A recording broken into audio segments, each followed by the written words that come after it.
Hello बच्चों, welcome to your maths class. कल मैंने चैप्टर 8 का एक्सरसाइज 8.1 शुरू करवा दिया था और उसके मैं 5 क्वेश्चंस करवा चुकी थी। अभी 6 क्वेश्चन मैंने लिखा हुआ है। आज चलते हैं 6 क्वेश्चन की ओर। ठीक है बच्चों, तो उम्मीद है आप लोगों को समझ में आया होगा। पिछली वीडियो में मैंने जो करवाया है अब आगे चलते हैं। तो अगला क्वेश्चन है question number 6। If angle A and angle B are acute angles such that cos A equal to cos B, then show that angle A is equal to angle B। मतलब एक राइट एंगल ट्रायंगल है जिसमें angle A and angle B are acute angles. ठीक है, इस तरह से है कि cos A is equal to cos B। जब एंगल A और एंगल B एक्यूट एंगल्स है तो एंगल C 90 डिग्री का होगा। ठीक है, तो अब इस ट्रायंगल में हम cos A की वैल्यू निकाल लेते हैं और cos B की वैल्यू निकाल लेते हैं। देखते हैं तो in right angle triangle ABC, in right angle triangle right angle triangle ABC, angle A and angle B are acute angle, जैसे क्वेश्चन में लिखा हुआ है। ठीक है, तो ये मैं बता रही हूँ acute angle. And angle C is 90 degree, angle C equal to 90 degree. ये तो भी क्वेश्चन की बात ही मैंने लिखी है। अब इसमें बताया है cos A is equal to cos B, तो cos A की वैल्यू हम निकाल लेते हैं। तो cos A, cos की वैल्यू क्या होती है? cos थीटा की वैल्यू बता देना हमने, बेस अपॉन हाइपोटेनियस। जब भी इस तरह के क्वेश्चन करो तो ये चीज लिख लो, तो फिर आप लोगों को इजी लगेगा करने में। तो बेस अपॉन हाइपोटेनियस, तो ए के लिए बेस क्या है? ए के लिए बेस है AC और हाइपोटेनियस तो ए भी सभी के लिए है, दोनों ही केसेस में। तो हम cos A निकाल रहे हैं। तो ये एंगल A है, इसको बनाने वाली साइड, इसकी एडजेसेंट साइड AC है, तो बेस अपॉन हाइपोटेनियस मतलब AC और अपॉन में AB। ठीक है, ये निकाल लिया। अब हम cos B निकाल लेते हैं। cos B ये भी बेस अपॉन हाइपोटेन्यूज, लेकिन B के लिए बेस हमारा हो जाएगा BC और अपॉन में AB। ठीक है, अब अकॉर्डिंग टू द क्वेश्चन में क्या दिया है कि cos A equal to cos B, तो according to the question ADQ इतना लिख सकते हो, cos A equal to cos B। ठीक है, तो cos A की वैल्यू क्या है?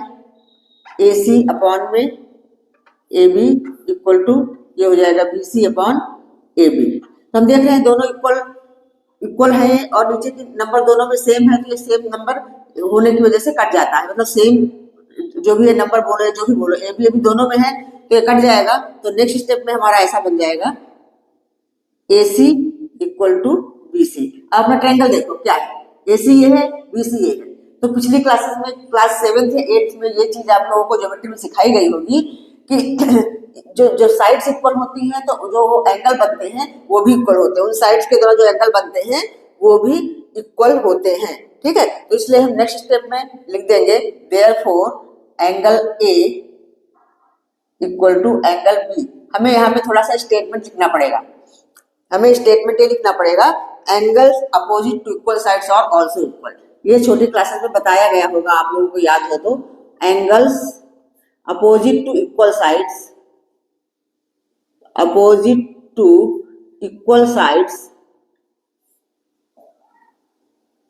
आर ऑल्सो इक्वल, या आर इक्वल इतना भी लिख दो खाली, आर ऑल्सो इक्वल। ठीक है बच्चों, ये बात समझ में आई? तो ये स्टेटमेंट आपको लिखना पड़ेगा, angles opposite to equal sides are also equal. जब हमारी ये साइड AC और BC इक्वल है तो इनके द्वारा जो बने हुए एंगल हैं ये भी इक्वल होंगे। जैसे छोटी क्लासेस में पढ़ा होगा इक्विलेटरल ट्रायंगल, आइसोसेलेस ट्रायंगल पढ़ा है ना, तो इक्विलेटरल ट्रायंगल के सारे एंगल इक्वल होते हैं। क्यों? क्योंकि सारी साइड इक्वल होती है, तो सारे एंगल 60 डिग्री 60 डिग्री 60 डिग्री होते हैं। एक होता है आइसोसेलेस ट्रायंगल, आइसोसेलेस में क्या होता है, टू साइड्स इक्वल होती है। तो जो ये टू साइड्स इक्वल होती है वो जो एंगल बनाती है तीसरी साइड से, वो दोनों एंगल इक्वल होते हैं। तो यही चीज इसमें भी हमने बताने की कोशिश किया है कि if AC and BC are equal तो therefore angle A equal to angle B, क्योंकि इन्हीं दोनों साइड से हमारे एंगल A और एंगल B बन रहे हैं और तीसरी साइड हमारी AB है। तो बस ये हमको लिखना होगा, angles opposite to equal sides और आल्सो इक्वल। ठीक है, ये थोड़ा छोटा छोटा लिखा है, अगर समझ नहीं आ रहा है तो थोड़ा बड़ा करके लिख देती हूँ। ये बस ये स्टेटमेंट लिखने के बाद बस ये चीज क्लियर हो जाती है। Angles opposite to equal sides are also equal. ठीक है, बस ये स्टेटमेंट लिख करके ये क्वेश्चन कंप्लीट होता है। ठीक है बच्चों, तो अगले क्वेश्चन की ओर चलते हैं हम। हाँ बच्चों, क्वेश्चन नंबर 7 है, if cos theta equal to 7/8 evaluate, इसका हमें इवेल्युएशन करना है, इसका आंसर निकालना है 1 plus sine theta 1 bracket 1 minus sine theta upon 1 plus cos theta और 1 माइनस कॉस थीटा, और दूसरा क्वेश्चन ये कॉस स्क्वायर थीटा। तो सबसे पहले आपने बताया था ना कि अगर कोई भी इसकी वैल्यू दी होती है, जैसे cot थीटा इक्वल टू 7/8 दिया हुआ है, that means two sides of the triangle हमें मालूम है, ठीक है। तो कौन सी two sides of the triangle मालूम है? cot थीटा होता क्या है? cot थीटा tan का अपोजिट होता है ना, p बाई b का अपोजिट मतलब बेस बाय परपेंडिकुलर, ये होता है ना। तो ये हो गया हमारा 7/8। तो इसका क्या मतलब हुआ कि हमारा बेस है 7 और परपेंडिकुलर है 8। तो अगर हमने इस एंगल को थीटा माना हुआ है तो बेस हमारा ये हो गया और परपेंडिकुलर हमारा ये हो गया, ठीक है। तो बेस अपॉन p मतलब बेस अपॉन परपेंडिकुलर 7 और 8, हमें दो साइड्स मालूम हो गई। तो तीसरी साइड हम निकाल लेंगे। तो हम वही लिखते हैं कि let triangle ABC is right angle triangle, इस तरह से लिख के करना है सवाल जब करना है। तो let triangle ABC is a right triangle, सिर्फ इतना ही लिख दो, राइट ट्रायंगल, हाँ, और एंगल इसमें एंगल भी इक्वल टू 90 डिग्री है, मतलब यहाँ पे राइट है, ठीक है। तो जब ये दिया हुआ है cot थीटा की वैल्यू दी हुई है, तो इसका मतलब हमारे पास AB इक्वल टू 7 यूनिट हो गया। देयरफॉर AB इक्वल टू 7 या 7 यूनिट लिखो, इसमें कोई सेंटीमीटर वगैरह लिखने की जरूरत नहीं, क्योंकि रेशियो है, रेशियो में कुछ लिखा नहीं जाता, इस तरह से यूनिट लिख सकते हो या सिर्फ 7 लिख दोगे तब भी सही होगा। और BC हमारा दिया हुआ है 8, ठीक है, 8 यूनिट, या सिर्फ 8 लिखो। तो हम ऐसे निकाल लेते हैं। तो by Pythagoras theorem, by Pythagoras theorem, Pythagoras theorem, ठीक है, ये बाय पाइथागोरस इतना ही लिख करके बस कर सकते हो, या सिंपल ही लिख सकते हो, ये तो पाइथागोरस ही हमें पता ही है। तो क्या होगा, AC square equal to AB square plus BC square, ठीक है बच्चों। तो अब हमें यहाँ AB और BC पता है, तो AC हमारा निकल जाएगा। AC स्क्वायर इक्वल टू हो जाएगा, AB है 7, 7 का स्क्वायर प्लस BC है 8, 8 का स्क्वायर। तो AC स्क्वायर इक्वल टू हो जाएगा 49 plus 64। AC square equal to हो जाएगा, ये हो गया 113। तो AC क्या हो जाएगा, अंडर रूट 130, ठीक है। तो ये हमारा AC आ गया अंडर रूट 130, ठीक है। अब हमें निकालना है साइन और कॉस की वैल्यू निकालना है। तो हम साइन कॉस की वैल्यू निकाल लेते हैं और इस एक्सप्रेशन में पुट कर देते हैं, तो बस हमारा ये आ जाएगा, ठीक है बच्चों। तो बस साइन और कॉस की, साइन क्या होता है, साइन थीटा क्या होता है, perpendicular upon hypotenuse, perpendicular upon hypotenuse. तो परपेंडिकुलर इसका क्या है 8 और हाइपोटेनियस अंडर रूट 113, ठीक है। अब कॉस निकाल लेते हैं। कॉस थीटा होता है base upon hypotenuse, base upon hypotenuse. तो बेस हमारा है 7 और हाइपोटेनियस है 113, ठीक है, रूट 113। तो अब साइन और कॉस की वैल्यू हमने लिख ली, अब बस एक्सप्रेशन उतारते हैं। हमारा क्वेश्चन नंबर 1, अब इस एक्सप्रेशन में हम वैल्यू पुट कर देंगे। तो हमारा एक्सप्रेशन क्या है, 1 प्लस साइन थीटा और दूसरे ब्रैकेट में 1 माइनस साइन थीटा, यहां हो गया 1 प्लस कॉस थीटा और दूसरे ब्रैकेट में है 1 माइनस कॉस थीटा। तो अच्छा, इसको देखो थोड़ा हम सॉर्ट कर लेते हैं। अगर आपको याद हो, ए के फार्मूला बन रहा है identity a plus B A minus B की, a plus B into A minus B क्या होता है, A square minus B square, that means 1 की स्क्वायर, तो 1 की स्क्वायर 1 ही होगा, और माइनस साइन स्क्वायर थीटा, ठीक है बच्चों, ये समझ में आ रहा है ना। हमने आइडेंटिटी बना दिया, कौन सी आइडेंटिटी, a प्लस बी एक ब्रैकेट में और a माइनस बी दूसरे ब्रैकेट में इक्वल टू क्या होता था, a square minus B square. ये वाली आइडेंटिटी हमने यहाँ पे यूज की है। तो a की जगह 1 है तो 1 की स्क्वायर तो 1 ही होता है। इसी तरह नीचे भी कर लेंगे, नीचे हमारा हो जाएगा 1 माइनस कॉस स्क्वायर थीटा, ठीक है। अब यहाँ हम अपनी कॉस और साइन की वैल्यू पुट करते हैं। तो नेक्स्ट स्टेप में 1 माइनस साइन की वैल्यू हमारी क्या आएगी, 8 अपॉन में रूट ओवर 130, तो ये इसका स्क्वायर कर देंगे, ठीक है। 1 minus sine square theta upon 1 minus cos square theta. तो कॉस की वैल्यू ये है, तो 7 अपॉन में रूट ओवर 113 की स्क्वायर, ठीक है बच्चों, समझ में आ रहा है। तो अपने अगले स्टेप में हमारा हो जाएगा 1 माइनस 8 की स्क्वायर होता है 64 और अपॉन में 130, नीचे हमारा ये हो जाएगा 1 माइनस 7 की स्क्वायर है 49 अपॉन में 113, ठीक है, ये क्लियर हुआ। अब मुझे थोड़ा सा रब करना पड़ेगा इधर, क्योंकि यहाँ जगह नहीं है। ये वाला आप लोग नोट डाउन कर लो, तो मैं थोड़ा रब करके इधर करती हूँ, ठीक है। तो ये मैं इधर ऊपर कर देती हूँ, इस साइड पूरा ही रब कर देती हूँ, ठीक। तो यहाँ तक देखो ये हुआ। अब इसको आगे सॉल्व करते हैं। ये आगे हमारा इधर आ गया। अब क्या करेंगे, एलसीएम लेके 113 को 1 से मल्टीप्लाई करेंगे, ऐसा हो जाएगा 113 माइनस 64 अपॉन में 113। नीचे भी यही होगा, 113 को 1 से मल्टीप्लाई करेंगे तो 113 माइनस 49 और अपॉन में 113, ठीक है। क्योंकि इसका स्क्वायर हुआ तो रूट हट गया। अब नेक्स्ट स्टेप हमारा क्या होगा, ये हो जाएगा, इसमें से हम घटाएंगे 13 में से 4 गया 9, इधर हुआ 10 में से 6 गया 49, 49 अपॉन 113 और यहाँ पे इसमें घटाएंगे तो आएगा 64 अपॉन 113। अब इसको उल्टा करेंगे तो 113 ऊपर चला जाएगा। नेक्स्ट स्टेप हमारा ऐसा हो जाएगा 49 अपॉन 113 इंटू 113 अपॉन में 64, ऐसा हो जाएगा, ठीक है। या वैसे चाहो तो इधर यहीं से काट के कंप्लीट इसको खत्म कर सकते हो। अब 113 कट गया तो हमारा आंसर आ गया 49 अपॉन 64। तो ये हमारा आंसर आ गया पहले वाले का। अब सेकंड वाला, सेकंड तो इजी है बिल्कुल, कॉट स्क्वायर थीटा पूछा हुआ है, कॉट स्क्वायर थीटा। तो कॉट थीटा की वैल्यू तो दे रखी है, बस इसी का स्क्वायर कर देंगे, 7 अपॉन 8 का हम स्क्वायर कर देंगे तो सीधा यही आंसर आ जाएगा जो पहले वाले का आया है, ठीक है बच्चों, समझ में आया है। तो इस तरह के क्वेश्चन में कुछ होता नहीं है, दिखने में जरूर बड़े लगते हैं, लेकिन बस हम फटाफट ट्रायंगल बनाते हैं। ट्रायंगल बनाने के बाद दो साइड्स तो हमें यहाँ से पता चल जाती है जो गिवन है, और तीसरी साइड निकाल लेते हैं। निकालने के बाद फिर हम जो भी साइन कॉस जो भी पूछा गया है उसकी वैल्यू निकाल लेते हैं। और ये वाला फॉर्मूला अच्छे से याद करके रखो, है पंडित बद्री प्रसाद हर हर बोले जो कल सिखाया था, तो बस उससे सारा कुछ निकल जाता है, आसानी से इजिली निकल जाता है, ठीक है। तो बस अब अगले क्वेश्चन की ओर चलते हैं। अगला क्वेश्चन है क्वेश्चन नंबर 8। इसमें दिया हुआ इस 3 cot A equal to 4, check whether 1 minus tan square upon 1 plus tan square equal to cos square minus sin square, ये हमें चेक करना है। तो देखो सबसे पहले हम इनकी वैल्यूज देखते हैं क्या निकलती है। ये हमारा गिवन है कि 3 cot A इक्वल टू 4, तो cot A क्या हो जाएगा, cot A इक्वल टू हो जाएगा 4 अपॉन में 3, ठीक है। ये तो यही से हमारा निकल गया, 3 अपॉन में हो गया।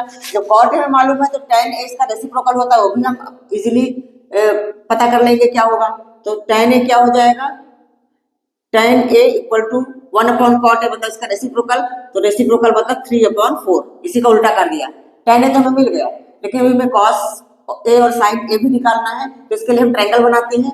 फटाफट ट्रायंगल बनाओ ABC।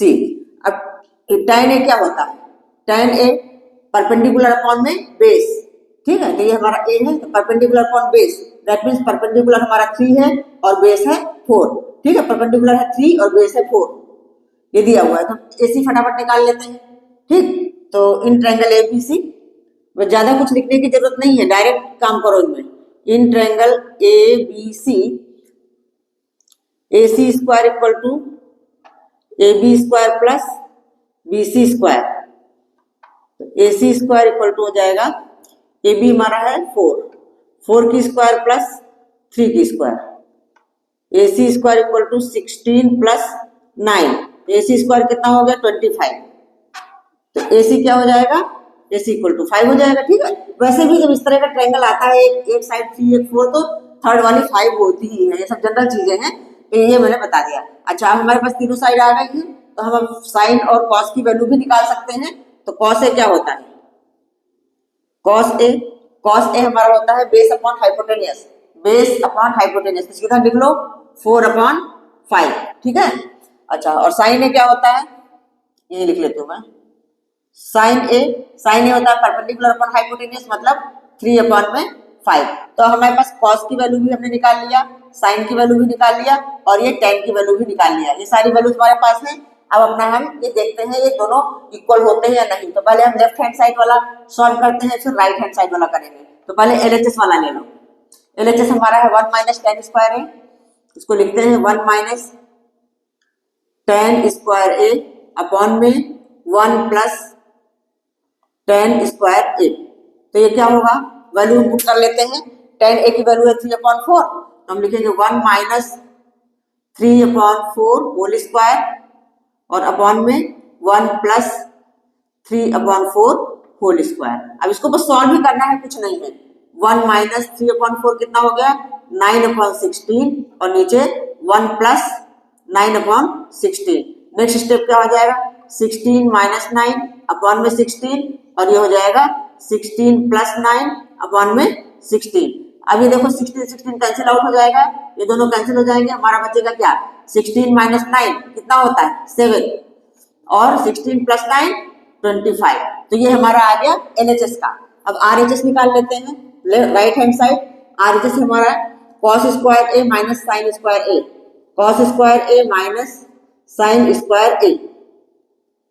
तो cos A की वैल्यू हमारी क्या है? 4/5, तो 4/5 स्क्वायर और माइनस 3/5 होल स्क्वायर। तो क्या हो जाएगा? 4/5 हो जाएगा 16/25 माइनस ये हो जाएगा 9/25। तो ये भी हो गया 7/25, दोनों के नीचे 25 है, इसका 25 हो गया, सीधा 16 में से 9 कट के हो जाएगा 7/25। तो हमारा आंसर हो जाएगा यस दे आर इक्वल। ठीक है, तो बस LHS इक्वल टू RHS आ गया ना, यहाँ पे लिख सकते हो LHS equal to RHS, therefore yes they are equal. ये दोनों इक्वल है, दे आर इक्वल। यही पूछा है ना कि वेदर दे आर इक्वल और नॉट, तो यस दे आर इक्वल। ठीक है बच्चों, समझ में आया? तो बस बिल्कुल सिंपल है, सारे क्वेश्चन एक जैसे ही हैं, लेकिन इसलिए करवा रही हूँ कि आप लोगों की प्रैक्टिस हो जाए। आप मेरे साथ साथ प्रैक्टिस करते जाओ, जैसे मैं करवा रही हूँ, कॉपी पेन लेके बैठो, सारी प्रैक्टिस होती जाए, क्योंकि बोर्ड के एग्जाम नजदीक आ गए हैं। तो अपनी पूरी बुक तो रिपीट करनी ही है, रिविजन करना ही है। एक्स्ट्रा आप करो या ना करो, टाइम है तो एक्स्ट्रा भी करो, नहीं तो NCERT बुक एक एक क्वेश्चन रिवाइज करना है, एग्जाम्पल सहित, एग्जाम्पल भी नहीं छोड़ने हैं। ठीक है बच्चों, इसलिए मैं एक क्वेश्चन करवा रही हूँ। ठीक, अब अगला क्वेश्चन करते हैं बच्चों। क्वेश्चन नंबर 10 है, क्वेश्चन नंबर 9 में नहीं करवा रही हूँ, क्योंकि बिल्कुल सेम वैसा ही इससे पिछले क्वेश्चन करवाए हैं, तो आप लोग प्रैक्टिस करना, हो जाएगा। बिल्कुल सेम वही है, उसी तरह से करना है। ये थोड़ा सा डिफरेंट है, ये भी वैसा ही है, लेकिन थोड़ा सा डिफरेंट है, इसलिए मैं इसको करवा रही हूँ। देखो क्वेश्चन है, in triangle PQR right angle at Q। एक ट्रायंगल PQR है जो कि Q पर राइट एंगल है, PR plus QR equal to 25, ये दिया हुआ है। PR plus QR equal to 25 ये गिवन है, और PQ इक्वल टू 5, PQ 5 दिया हुआ है। तो हमें वैल्यू निकालनी है साइन P, cos P और tan P की। तो हमें तीनों साइड मालूम होंगी तभी हम निकाल पाएंगे, तो हम तीनों साइड मालूम करने की कोशिश करते हैं। देखो अब PR plus QR equal to 25 अलग अलग करके नहीं दिया हुआ है, पहले हमारे पास दो वैल्यूज होती थी, हम तीसरी पाइथागोरस थ्योरम से निकाल लेते थे। तो इसमें भी हम वही करेंगे, लेकिन कैसे करेंगे? देखो इसमें हम ये उस साइड ले जाते हैं, ऐसा हो जाएगा PR इक्वल टू हो जाएगा 25 माइनस QR। ठीक है, ठीक बच्चों, ये समझ में आया ना? PR equal to 25 minus QR ये हमने निकाला। अब हम इन राइट ट्रायंगल PQR वही पाइथागोरस थ्योरम लगाते हैं। तो इन राइट ट्रायंगल PQR क्या होता है? Hypotenuse square, hypotenuse means PR, तो PR square equal to QR square plus PQ square. ठीक है, ये समझ में आ रहा है? तो PR हमने क्या लिया हुआ है? 25 माइनस QR लिया है ना, तो हम इसकी जगह पे लिख सकते हैं 25 minus QR whole square, PR की जगह equal to QR square. QR तो हमें पता नहीं है, तो QR स्क्वायर ऐसे रहने देंगे, प्लस PQ की वैल्यू हमें मालूम है, PQ क्या है? 5, तो 5 की स्क्वायर हम लिख देंगे। ठीक है, अब इसमें हम A minus B whole square वाला फार्मूला लगाएंगे। A minus B whole square का फार्मूला आप लोगों को पता ही होगा, फिर भी मैं यहाँ पे एक बार लिख देती हूँ। A minus B whole square equal to होता है A स्क्वायर माइनस 2AB और प्लस B स्क्वायर, ये होता है A minus B whole square का फार्मूला। ठीक है, तो यही वाला फार्मूला हम यूज करेंगे। A स्क्वायर मतलब 25 स्क्वायर, तो 25 स्क्वायर होता है हमारा 625। लेकिन चलो अभी फर्स्ट स्टेप में वैसे ही लिखते हैं, यहाँ पे एरो लगाते जाना। फिर माइनस 2AB, तो 2 इंटू 25 इंटू QR, फिर plus QR square equal to, यहाँ पे हमारा है QR, तो QR स्क्वायर प्लस 5 का स्क्वायर कितना हो गया? 25। अब इसको हम सॉल्व करें, 25 स्क्वायर होता है 625, माइनस 25 को 2 से मल्टीप्लाई करेंगे तो 50 QR और plus QR square equal to QR square plus 25। ठीक है बच्चों, समझ में आ रहा है? अच्छा क्यू आर स्क्वायर देखो इधर भी है और इक्वल के उस साइड भी है, जब इस साइड लाएंगे तो माइनस हो जाएगा, तो जब दो नंबर एक जैसे इक्वल के दोनों साइड होती है तो ये कैंसिल आउट हो जाती है, तो क्यू आर कैंसिल हो गया। अब हमारे पास ऐसा आ गया 625 minus 50 Q R equal to 25। ठीक है, अब नेक्स्ट स्टेप में क्या करेंगे, 625 को उस साइड ले जाते हैं। ठीक है, तो ये हमारा हो जाएगा -50 Q R equal to 25 minus 625। ठीक है, अब मैं इधर कर लेती हूँ इस साइड, ये यहां से यहां ले जा रही हूँ। ठीक है, तो ऐसा आ जाएगा -50 क्यू आर इक्वल टू 625 में से 25 घटेगा तो आएगा -600। अब माइनस माइनस कैंसिल आउट हो गया तो क्यू आर इक्वल टू हो जाएगा 600 अपॉन में 50, 0 0 कैंसिल हो गया, 12 बार जाएगा, 12 12 आ गया, तो 12 सेंटीमीटर हमारा आ गया क्यू आर। तो हमारे पास क्यू आर मिल गया कितना, 12 सेंटीमीटर। तो अब पी आर भी निकाल सकते हैं हम यहाँ से। ठीक है, अब यहाँ अगर हम क्यू आर की वैल्यू पुट करें तो पी आर भी निकल जाएगा, तो पी आर निकाल लेते हैं। पी आर इक्वल टू क्या था, 25 माइनस क्यू आर, तो 25 माइनस 12 इक्वल टू 13 सेंटीमीटर। तो ये हमारा आ गया 13 सेंटीमीटर। ठीक है, तीनों साइड आ गई, हाइपोटेनियस, बेस और परपेंडिकुलर तीनों आ गई। तो जो भी हमसे पूछा गया हम निकाल सकते हैं, अब तो कर सकते हैं ना, बिल्कुल इजी है। तो साइन पी निकाल लेते हैं, तो साइन पी क्या होगा, परपेंडिकुलर अपॉन हाइपोटेनियस, डायरेक्टली भी आप लिख सकते हो, क्यू आर अपॉन, पहले इस तरह से लिख लो उसके बाद वैल्यू पुट कर दो, तो क्यू आर अपॉन में पी आर, तो क्या हो जाएगा, क्यू आर है 12, 12 अपॉन 13। उसके बाद है कॉस पी, कॉस पी पूछा गया है, तो cos P base upon hypotenuse, मतलब पी क्यू या क्यू पी जो भी लिखो, P Q upon P R, P Q हमारा है 5 अपॉन में 13। उसके बाद tan पी पूछा गया है, तो tan पी क्या होता है, परपेंडिकुलर अपॉन बेस, तो परपेंडिकुलर हमारा है क्यू आर और अपॉन में बेस है पी क्यू या क्यू पी जो भी लिखो, तो इक्वल टू ये हो जाएगा 12 अपॉन में 5। ठीक है बच्चों, तो ये बात समझ में आई। तो मैंने सिर्फ 9th वाला क्वेश्चन छोड़ा है, वो आप लोग कर सकते हो, कर लोगे, बिल्कुल सेम पहले जैसे क्वेश्चन ही है, जैसे पहले करवाए थे उसी तरह का क्वेश्चन 9th वाला भी, 10th करवा दिया, थोड़ा सा अलग था इसलिए करवा दिया। तो आई होप समझ में आया होगा आप लोगों को। ठीक है, तो हमारे अब 10 क्वेश्चन हो गए। अब क्वेश्चन नंबर 11 है, जो कि इसमें कुछ करना नहीं है, बस खाली समझना है, बताना है। तो मैं बुक से ही बता देती हूँ। क्वेश्चन नंबर 11 में क्या बोला है, state whether the following are true और false, justify your answer. Book लेकर के बैठोगे समझ में आएगा। पहला क्वेश्चन है, the value of tan a is always less than 1। तो कह रहा है tan a की वैल्यू हमेशा लेस देन 1 होगी। नहीं भाई, ऐसा नहीं हो सकता, ये स्टेटमेंट फॉल्स है। क्यों, क्योंकि tan a होता क्या है, tan थीटा होता क्या है, परपेंडिकुलर अपॉन बेस। तो अगर परपेंडिकुलर छोटा है बेस से तब तो लेस देन 1 होगी, लेकिन अगर परपेंडिकुलर बड़ा है, देखो इसी केस में tan की वैल्यू क्या आई है, 12/5 आई है। ठीक है ना, तो ये तो लेस देन 1 नहीं है, ग्रेटर देन 1 है। तो लेस देन 1 भी हो सकती है, 1 के इक्वल भी हो सकती है और ग्रेटर देन 1 भी हो सकती है। लेकिन जो स्टेटमेंट यहाँ लिखा है कि ऑलवेज लेस देन 1, तो ये फॉल्स स्टेटमेंट है। ठीक है बच्चों, तो इसलिए पहला वाला है फॉल्स। दूसरा है sec a equal to 12/5 for some value of angle a। तो हाँ, ये ट्रू हो सकता है, क्योंकि sec a होता क्या है, sec a होता है hypotenuse upon base. sec a hypotenuse upon base होता है, तो हाइपोटेनियस तो हमेशा ज्यादा ही होता है, सबसे लंबी साइड तो हाइपोटेनियस ही होती है ना। तो इसलिए ये सही है, ये करेक्ट है कि 12/5 हो सकता है, क्योंकि ये ऊपर ज्यादा है, 12 5 से बड़ा है। तीसरा स्टेटमेंट है cos a is the abbreviation used for cos second of angle. ये भी फॉल्स है, cos सेकेंड का एब्रिविएशन cosec होता है, cos नहीं होता है। ठीक है बच्चों, तो इसलिए इसमें लिखने की जरूरत नहीं, इसलिए मैं ऐसे ही करवा दे रही हूँ। फोर्थ में पूछा है cot a is the product of cot and a। No, cot a is angle, ये रेशियो ऑफ, मतलब एंगल, ये साइड का रेशियो होता है cot a, ये cot और a का प्रोडक्ट नहीं है, तो ये फॉल्स है। फिफ्थ में है sin theta equal to 4/3 for some angle theta, ये गलत है।